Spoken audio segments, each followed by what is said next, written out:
What's up, Mudpuppies? Stop calling them that. They are the Mudpuppies.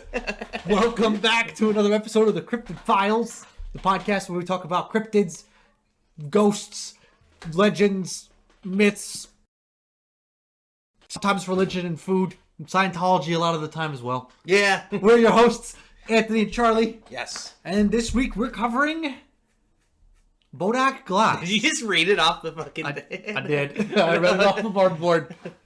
I think that's how you pronounce it, right? Bodach? I think so, yeah. Bodach? It's Scottish. Yes, it's Scottish. So whatever it is, we're doing it wrong, probably. Probably. It's probably like... It's probably got like a hard like K sound in there. Bodach. Or I don't know. I don't even know. Probably like... Well, wait. Siobhan has a B in it. So is it Bodach? Who knows? Who fucking knows? I don't know. Either way, we're covering him, and we're talking about him today. So here we are. Yeah. Right. So I think it's time to get into this one. Yeah. We're going to talk about the Bodach Glas. Yeah. Which is also known as the Gray Man. And because it's also known as the Gray Man, I am completely unprepared this week because I've researched the wrong Gray Man. Yeah. But Charlie did all the work. So this is going to be great because I'm just going to tell you like 2 facts and Charlie's going to take it from here and teach me. Real quick, what do you know about I know that the Bodach Glas is Bodach. Okay. And that's a thing from Scotland. Okay. And I don't know what a Bodach is, but I know it's a Scottish mythical creature spirit thing. Yeah. And I know that specifically the Bodach Glas is like a Bodach that's like a harbinger of death. Okay, yes. And other than that, I know he's gray because they call him the Big Gray Man. Kind of, yeah. And thanks to that. Well, he's not the Big Gray Man. The Big Gray Man is an entirely different Bodach or creature. Okay, so this is the Gray Man of Scotland, and then there's the Big Gray Man, and there's Gray Men of Scotland as well. Yes, and because of this, I screwed up all our research. Yes, we were supposed to come to you today with the Gray Man of Pauli's Island. Yes, and I didn't know there was more than one Gray Man. Yes. So here we are, a bunch of different Gray Men. The one that we're covering today is the Bodach Glas. And just know that we will be covering the other Gray Men and Gray Mans and Big Gray Mans at other points in time. Yes, we're going to cover everything. We're going to cover everything. Not tonight. Just not tonight. So teach me about Bodach Glas, mister. All right. So it's Scottish Gaelic for the Grey Old Man. It's a mysterious spirit from Highland folklore, and it's said to appear as a gaunt, gray-cloaked figure just before death or some massive disaster. So this is the Grey Old Man. Yes. So we have the Gray Man, the Big Gray Man, the Gray Man of Scotland, and the Grey Old Man. Yes. Yeah. So unlike ghosts, gotta catch them all. Yeah, unlike ghosts or cryptids, the Bodach Glas isn't actually tied to any one place. So just is Scotland. Yeah. Okay. Even outside of Scotland sometimes. Oh, okay. He's a harbinger of death, silent warning, and could possibly be the personification of like ancestral memory too, is what people are thinking. There's a whole bunch of different theories on like how this guy operates, what he is. Okay. But basically what we do know is this misty gray figure that when you see him, someone's gonna die. Yeah. Something bad's going to happen. Shit. He's a messenger from the other world. His presence is never benign. Okay. So he's always like, here to do something. He's always here. Yes. So here's some of the spiritual mythological origins. Gaelic roots. Right. Scottish Gaelic. Right. Makes sense. And in Celtic spirituality, spirits and omens were integral to life. The boundary between the living and the other world was thin. So like the spirit world and living was a very thin line in like early Scottish Gaelic culture. Okay. Which we saw with a lot of like when we did the Halloween episode and all that kind of stuff. Yeah. There's a veil. Everything is very nature based. Yep. And it's a lot of the spirituality and religion came from natural explanation to things. Right. And so the spirit world and like our living world were two separate things and there was a thin line between them. Right. Okay. And sometimes things cross over. That's why we heard things about like fairies and all these and pixies and and the Bodachs. And okay, cool. Basically crossing that line. Bodach originally meant old man or specter. They used the same word for both. Oh, okay. Which is kind of offensive if you're an old man. Yeah. But, you're literally just being like, you're old, you're a ghost now. Yeah. And you start calling your dad Bodach. Yeah. That should be Judy's name for him. Bodach. Instead of Grandpa, it's Bodach. Bodach. Yeah. But it also sometimes referred to a trickster, spirit, or an ancestral ghost. Glass, which is gray or greenish gray, often symbolizes liminality. So like impermanence, the in-between, mist, death, twilight, things like that. So Bodach Glas, that's where the name comes from. Okay, that makes sense. Like old specter and Of the in-between. Okay. Right? Interesting. Yeah. He likely emerged from a blend of ancestral reverence and death lore as a figure as both forewarning and fate. His cultural role, he's not like a demon or like a fairy. He's not bad. He's not all right. evil. He just is. He just is. Okay. And he doesn't necessarily do anything either. Shows up and you're like, ah, damn it. Yeah, he's more of like the messenger. Right. And he's been tied to the second sight, which is, I'll go into that a little bit, but in Scotland, their version of the second sight is An da Shalad. I just completely fucked that word up. It's believed to be like a common thing among Highland seers. His appearance suggests death and is already set, and not something that can be prevented. Which we see... So you see him and you can't escape it. Yeah. Someone's going to die. And that's a similar philosophy for that entire region. Right. Like the Vikings. Right. Scandinavia and Greater Britannia and all that. They're all death was fated. Yeah, everything's going to happen exactly the way it's going to happen. Exactly the way it's going to happen. That's just the way it works. You're just here to enjoy the ride. And that was kind of the similar belief system that they had in that area. So their death was fated. But cool. So what is An da Shalad? Second sight. I said that like it was Arabic. It's that was like Shalala. Shahala? Yeah. You want to try saying this word? Shillelagh? An da Shalala.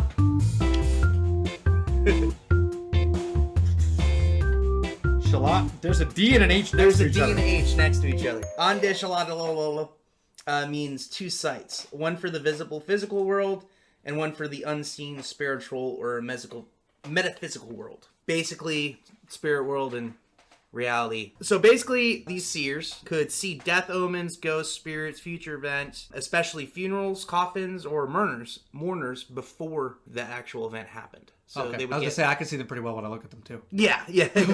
But they were supposed to be one of the only ones that could really perceive the Bodach Glas.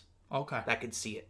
So it wasn't some random person couldn't just see him walking down the street. There has been, like sightings where people were like, I saw the Bodach Glas, but most of it was from seers. Okay. And when they would see this thing, it was like a call to death. Okay. So this was, you had to have some kind of special. You had some type of spiritual insight to this. This wasn't an everyday, so it's not like a banshee that like any random soul could just see her when they're washing their clothes in the river. This was like the town seer was like, he's here, one of us is dead. Yeah, and that's kind of how it worked too. They had a town seer. Right. And the second sight also in some communities allowed communication with spirits, interpretation of prophetic dreams, and other like just spiritual guidance. Okay. Was like their deal. So if you had a crazy dream, he would help interpret for you and kind of like teach you how to do the thing. But anyways, they were the only ones that could really see the Bodach Glas. It was considered a natural gift, not witchcraft in Scotland. Okay. So in the U.S. in like 1700s, that would be something you get killed for. Yeah. In Scotland, that was like a, just kind of like a role at the time. Okay. So it was like a normal job to have, to be the seer. It's an involuntary aspect, emotionless delivery normally. So if they would see something dying, they would deliver it just as they saw it. It would be like kind of like they're just being used as like a transferring like messenger type system. They could get some visions while they were dreaming or while they were awake, either or. Predicts death most often and can be generational, the power. So some families, your son can get it from you and their son can get it from them. And some families claim to have the gift running through their bloodlines, basically. So it'd be like the same family would have seers. Are you Scottish? No. Oh, no. Well, you can get fucked. No, I'm not Scottish. No. Let's say, well, there goes our... That was your one way into getting into the paranormal side of this, man. You don't even have power. You're useless. They were often consulted before major decisions, marriages, travels, battles. The gift was respected but feared, and it often brought knowledge people didn't want.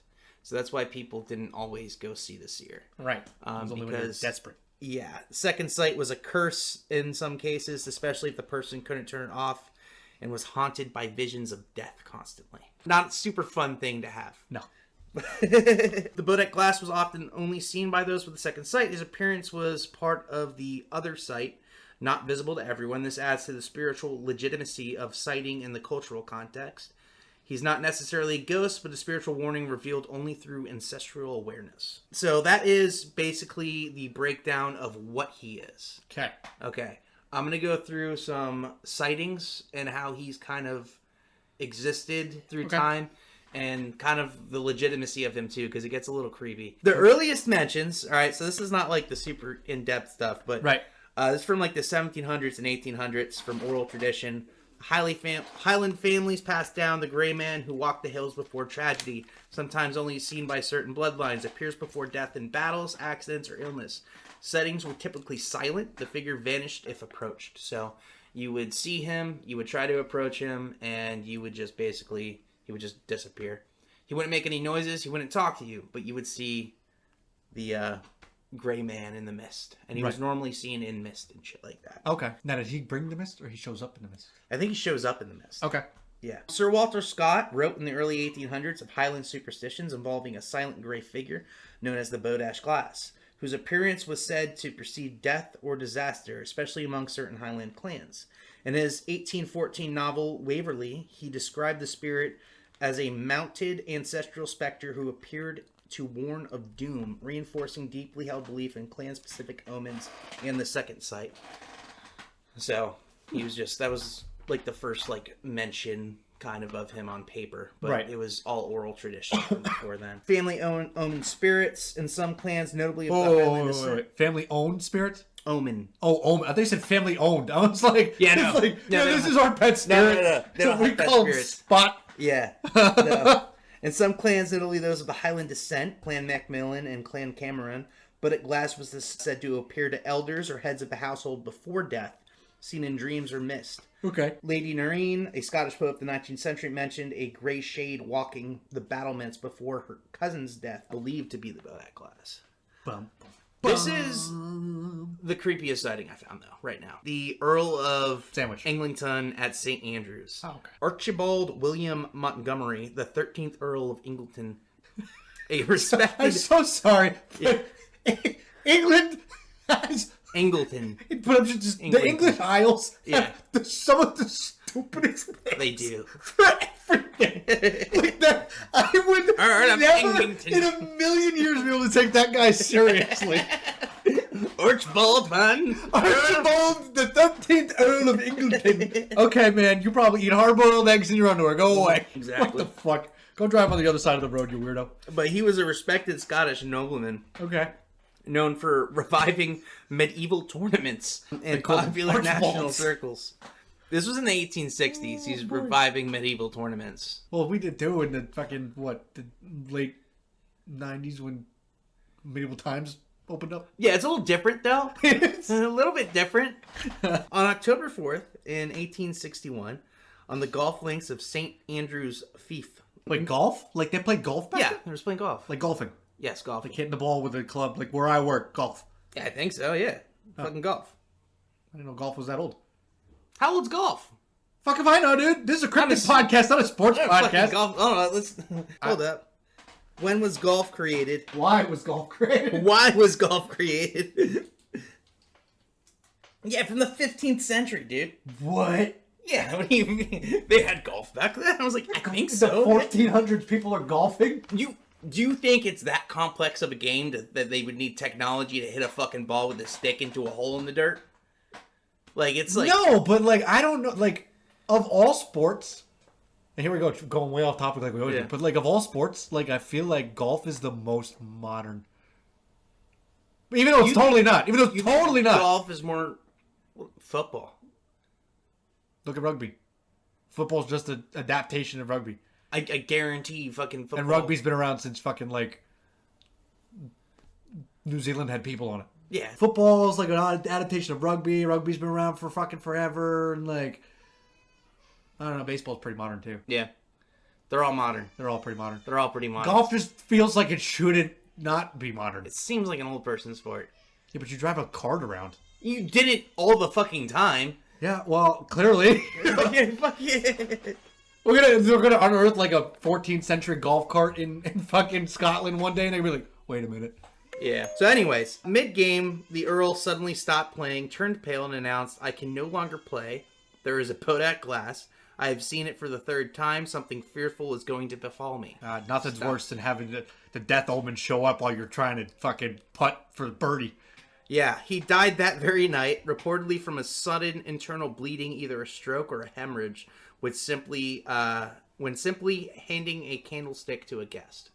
Well, shit. He just fell over and croaked. The story was chronicled by Björkrik Weiseville, citing a Scottish clergyman who confirmed the account as authentic and perfectly true.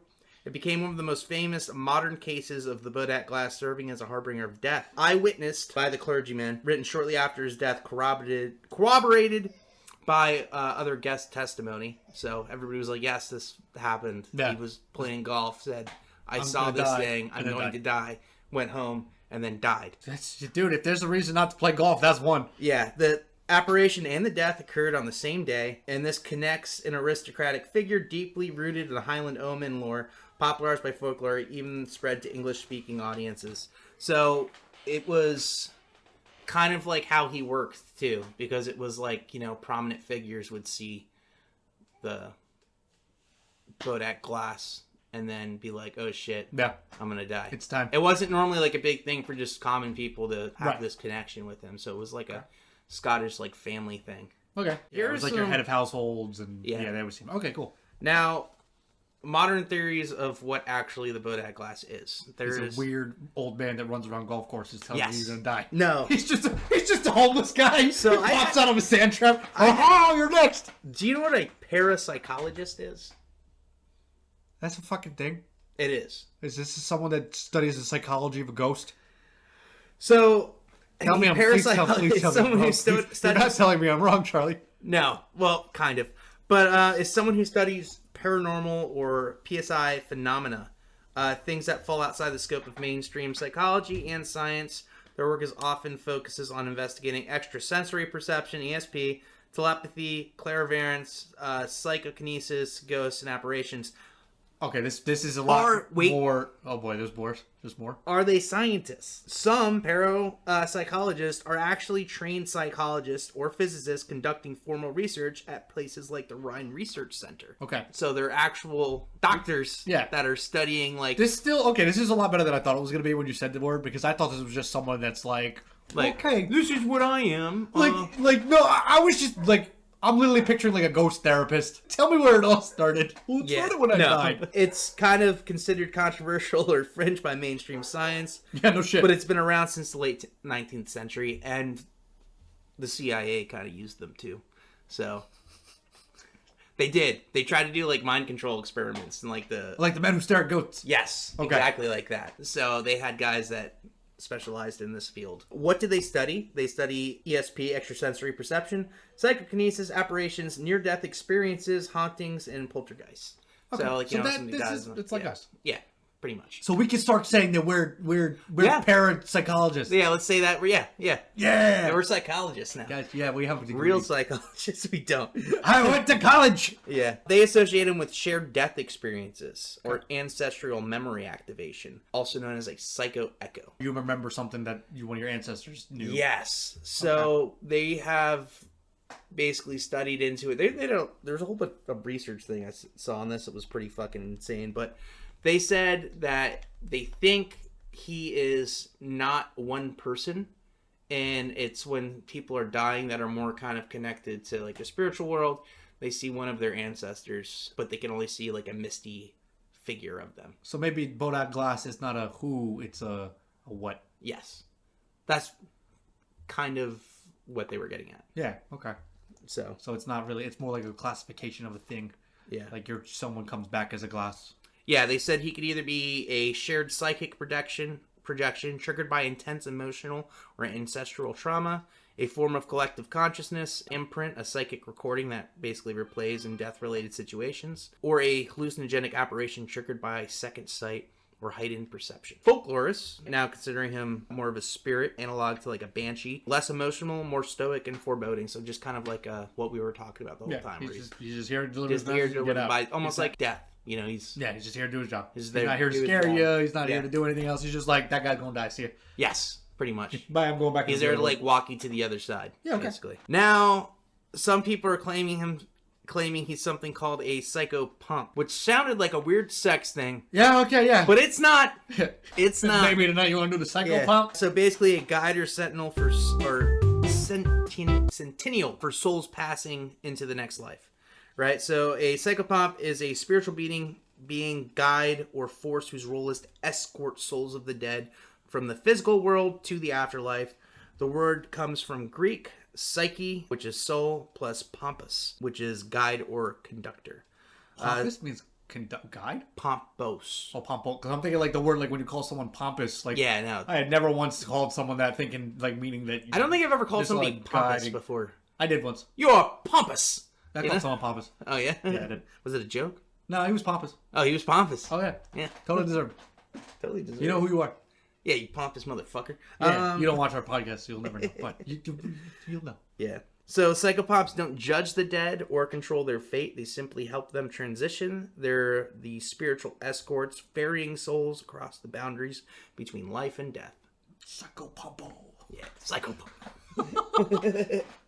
Yeah. Some examples of psychopomps would be Hermes. I can't take the word seriously. Valkyries, Anubis, Angel of Death. Cannabis. Animal spirits, ancestral beings, and then shadowy figures like Jeffrey. the Bodach Glas. Oh, maybe that guy. Yeah. Some think he's more of just a death omen, and it's not really his job to escort people. He doesn't bring you. He just shows up and goes, he gonna die, and someone else comes to get him. That's more of just like a suggestion of what he might be, rather than any type of, oh, I saw him like reaching for me or helping me to the other side, because nobody really has that long interactions with him. Right. So it's just kind of like a guess. Basically, his silent presence, somber appearance, and connection to ancestral lines align with this role, especially traditions where second sight is active. He may be seen only by those turned to death energy. Okay. Yeah. Cool. Oh. Now, things that more. kind of I thought were interesting about Scottish folklore with ghosts and fairies and things like that. If you could think of one good way to fight a Scottish ghost, what would you do? The way you fight almost every ghost, salt. Okay, that's one way. Oh, okay, good. In Scotland, iron. Oh, yeah. Iron's a big one with demons, gin, and stuff like that, too. And I was like, why the fuck is iron such a prominent thing with, like, repelling ghosts? Do you know? Honestly, I don't. I just know it does. Yeah, so That's why I have the tattoo. Basically, what they said is iron was once considered a powerful technological leap. The element was conquered of nature. So it was kind of like the first step of man taking nature and shaping it into something else. Yeah, you literally took this rock and now you made metal out of it. Yeah. Yeah. Yeah, especially in like Scotland, So because they it's used to like pull it out of the soil. Right. So it's like otherworldly to the other world, and they're like, ah. Yeah, no, and he used to apparently spirits and fae were seen as primal or elemental beings tied to untamed nature of the old world.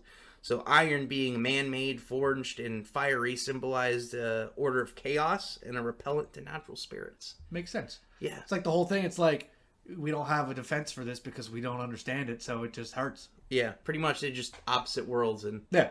they don't commingle. Cool. Now I know something about why I know something. Yes. Cool. Fun fact. In Highland and Irish belief, fairies, also known as Sith. Sith? Yes. Or Sith? Sith. With a TH? TH. Or an F? TH. Oh, shit. Yeah. So Palpatine was a fairy. Yes, pretty much. Otherworldly beings could not touch or cross iron. It was hung above cradles where babies were sleeping, woven into clothing, and buried at thresholds to prevent spiritual intrusions. Cold iron, especially unworked on or naturally sharpened edged iron, was believed to burn or repel fae and ghosts. Iron tools like blacksmith's hammers, horseshoes, and knives were considered spiritually grounded. In folklore, the blacksmith was a semi-magical figure, a mortal who bent metal and flame, seen as nearly shamanic. Iron in this way was believed to anchor the physical world, disrupt illusions, and sever spiritual influence. That's why horseshoes are also That's what I was just thinking. Is that why horseshoes have become a symbol of luck and protection? Yes. Because They repel. Okay, because cool. they use them to and repel. they hurt when you throw them at someone. Yeah, and they hurt when you throw them at something. Yeah. So that's why horseshoes are good luck. Why people hang horseshoes over their doors and things like that. Okay. It's because it's supposed to keep bad spirits away. So cool. Yeah, actual reasons for this shit. I had a lot of fun researching this one, actually. Good, I'm glad you did, because I did all the wrong research. Yeah, no, it was really cool. It was a little bit of rushed research. It's funny because like our whole lives, we learn about like fairies and shit, and then you think of Tinkerbell, but when you look into like when you look at the Scottish fairies, you're like, what the hell is this? And they're not tiny either. No, those are pixies. Mm-hmm. Fairies can be people sized. They're like elves. It's Yeah. weird. There's a whole like, and then the elves that you think of, there's like 7 different kinds of elves depending on the culture. And fairy can be absolutely fucking brutal too. Like they just do not care for human existence. They steal your babies. Yeah. And then they put their babies there so that the baby grows up and then kills your family. Yeah. Craziness. Yeah. So, Charlie. Yes. How would I fight the Bodach Glas? How would you fight the Bodach Glas? So to be honest, I probably wouldn't, because he doesn't seem like he's here to do anything wrong. Yeah. But if I had to, because this is kind of how it goes. Yeah. We're not fighting him because we want to. We're fighting him because we have to. Yeah. I think I would just get like one of those fire poker things. You can't. Why not? He's You gonna don't show have up it. in my house. You don't have it. Fuck you. You don't have He's it. gonna show up in my house and tell me that someone's dying. No, you don't I have go it. to my fireplace and grab fire poker and beat his ass. Where's your fucking fireplace? Well, you don't have a fireplace, do you? Yeah, no one has a Shit. fireplace. All right. I can go to the kitchen and get something made of iron. Shit, we really don't make things out of iron very often anymore. Cast iron pans? Yeah, there you go. I can whack him with a pot. Yeah, that would do it. But do you think that probably iron hurts him, but do you think it hurts him in a way like the way a human would feel pain, or do you think it's like the way like salt sizzles a snail? I'm saying, like, if I huck the pan at this thing, do you think it's gonna go dong off his forehead? He's gonna knock out, or do you think it's gonna go through him and he's gonna like catch fire like a vampire in the sun? Well, for fairies and shit, it said that it burns them. So throwing it at him really wouldn't be useful. I'd have to like hold it against him. Probably. All right, it's also like a repellent thing, though. So the Bodach Glas shows up to talk to me. I go into the kitchen. I get my cast iron pan and I just put it on his face. And then while he's burning, I cook eggs in it. Yeah. He wouldn't really attack you, though. It's kind of a weird one. That's what I'm saying. It's a shitty one to fight. Like, I feel bad fighting him. He's just here to be like, hey man, stuff's going on. I'm like, get out of my fucking house. It's literally shooting the messenger. Yeah. You know? Like, it's kind of fucked up, man. So, I don't want to fight the Bodach. I want to go on record. I am not enjoying this fight in any way, shape, or form. You already said you're fighting because I am being forced to fight him due to the rules of the Cryptid File podcast, which is, can we fight all these cryptids? Yeah. Yeah, that's how I do it. I would cook eggs on his face. Yeah. Probably. Yeah, it's one of those things, too, like, as soon as you approached him, too, he just disappeared. So it's like, I don't even know if you could fight him if you wanted to. Because I'm sure there's been some angry people before I've seen him, like, get away, blah, blah, blah. Yeah. And then, But they don't know the iron rules, so they throw like a pillow or something at him, and then you just... I guess. Yeah. But that's the Bodach Glas. Would you fight the Bodach Glas? No. You wouldn't? I wouldn't fight him. Yeah. See, you can get away with saying that because only one of us has to fight Yeah. the thing in every episode. Yeah. No. But if I did, and it was like a planned fight, I feel like he'd be a pretty easy guy to fend off because he doesn't really attack. Yeah. All right, let's give this thing a rating. Yeah, let's do it. So, how real do you think this is? How real do I think he is? He is... Look. That sighting from the Earl of Eglinton at St. Andrews, as goofy as his name is pretty fucking cool. I saw him. It's like... Playing golf. Saw him. I'm gonna die. I'm gonna die. Dies. And, yeah. It's like that spiritual warning thing. Yeah. And... people have used him in these cultures to accurately predict death, whether that be from them seeing natural causes coming up and arising, And they're like, oh, here it comes. or from like an actual omen of death that gives it, the story at least, some validity to me. Right. Whether it is a real thing or it's culturally been used as a real thing, it's got validity. Right. So I will give it a 3.5. Because we don't have evidence of his existence at all. Right.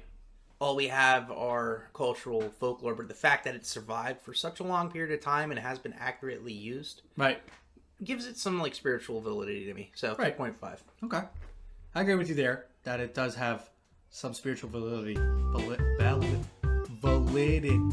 like that word. It's a good word. Spiritually valid. And it's interesting because, again, we have a common theme with a lot of cryptids and a lot of things we've gone over with the spiritual pagan roots in one way or another, whether it's European paganism, Native American paganism, like something like that. It's a lot of like spirits of the forest or of whatever. Yeah. So this being one that is so... One, it's a straight, clean story. Yeah. Every time. This thing comes in, does what it does, and it disappears. And that's... Every single time someone sees it, it's that. Like you said, that Earl's story that was, I can't play golf anymore, I'm going to die. That thing told me. And then he dies. Yeah. If that's a coincidence, it's a crazy coincidence. And just it being another piece of a whole of cryptids, like Bodach's being a thing, and then this is a Bodach that does a certain thing. And there are, not to say that there's rational explanations of it, but there are explanations for how it could exist. Like, maybe it's not a person, but it's you seeing someone from the other side telling you to come. And there's a lot of stories of people, on death's bed seeing what they believe into before they die. Seeing a loved one beckoning them, seeing God, seeing a messenger, seeing the light. And this is just another form of that. So I'm going to take your rating and I'm going to raise you a little bit. I think I'm going to give it a straight 4. I think this could be closer to real than not, for sure. Yeah. Now, how unique do you think the Bodach Glas is? He's kind of 1 in a million, a little bit. Yeah, he's a drop in the bucket, kind of. I listed off a bunch of, like... Spirity old men. Spirity old men, omens of death, that all have a similar role together. And not to mention about 7 other gray men. Yeah. So, he's not unique. His role has been consistently filled throughout history by somebody else. Right. In all kinds of other cultures. He's just kind of that slot for this culture, if you ask me. Right. So, he's not very unique. And we also don't know much about him, which kind of hurts too. Plays both sides with that. Yeah. Like, we don't have much to say brings him apart from the rest of the crowd. Right. So, it's kind of like a shot in the dark there. So, for uniqueness, I'm going to give him like a 1.5. Okay. You kind of took the words right out of my mouth, but I'm going the opposite direction with this. I'm going to give him 1.2. Yeah. 1.2. Because, like you said, he is just another name for another thing in another culture that every culture has. There's a messenger of death for everybody. Everyone. In one way or another. He just happens to be a little bit different than the rest of them, but, like, still the same everywhere else. So, but how cool do you think he is? Pretty cool. I think he's pretty cool. I like the fact that he doesn't say anything. Yeah. I like the fact that he is just there. Yeah. That is, like, the scariest thing, I think. The fact that you just see something, and then that is your impending doom. Yeah. Which is cool. He doesn't do any, like, attacking or anything like that. There's really not much to go off of besides that. Yeah. So that is literally the only cool factor he has. He's a little ominous with that, A little ominous, and just the fact that he is, if you see him, you are dying. Right. There is no... Which is true for everyone, though. Everyone is going to die eventually. Yes. But it's impending for him. Yes. So, very medium coolness. I think like 2.5 right there in the center. 2.5. I'm going to agree with you mostly again, but I'm going to dock a little bit just because he's just a shadow. He shows up. I think I'm going to give him a 2.3. 2.3. Yeah. We're almost agreeing for once. I know, dude. This is the closest we've come to being like, yo, you know what? I agree with you. The most agreed upon cryptid. All right. Let's get the math duck ready. Let's get the math duck ready. We'll get the math calculator ready, too. And we can calculate the math. Time to math. Math duck is ready on my end. There he is. Math duck is on the screen. Yes. All right. So our first one is, we got a 3.5. Oh my god, hold on. I thought you said it was fucking ready. Yeah, he's ready now. All right. Plus 4. Plus 1.5. This is so much harder than I thought it would be. Plus 1.2. Plus 2.5. Plus 2.3. We have a 15 even. Wow. Yeah. Which is 15 out of 30? That's a failing score. You suck. It's not a failing score. Comparatively to like the other 50 out of 100 is a failing score. Yeah, but this is a different scale. It's a different scale. This is fair. Okay, true. Yeah. 15. Damn. Yeah. That's all right. I mean, he's beaten out a bunch of cryptids we've done so far. Yeah, that's what I'm saying. Like, so far this year, like, he's doing pretty good comparatively to the pretty garbage ones we've gone over. So let's jump into the rest of this, which is join. I forgot how to talk. Just go check out all of our social media. Those are the words I was trying to find. Join us in the Discord. I put polls up whenever we come up with a good idea in the chat. Sometimes I post sexy pictures of Mothman. You should stop doing that. Mothman's sexy. We talk about random bullshit. We share stories and share TikToks. Give you updates on news going on, new merch stuff coming out, and all that kind of stuff. Go follow us on Facebook if you're not already. Follow our Instagram to see updates on everything going on. The podcast start. Events coming up. Spaghetti. Ghost investigation. All that kind of cool stuff. Go check out our merch. Designs by Humans. All the stuff is on our link, on our page link. We got some cool stuff up there. Oh, follow our TikTok. Yes. We tick on the talk. And keep the Beatles out of your piano and have crabs on your organ. No, don't have crabs. Don't have crabs on your organ. Don't have sex in the sand. It gets in your butthole. Okay. And with that, good night, my mud puppies. We'll see you all in the next one. I'm calling them that. Goodbye, everybody.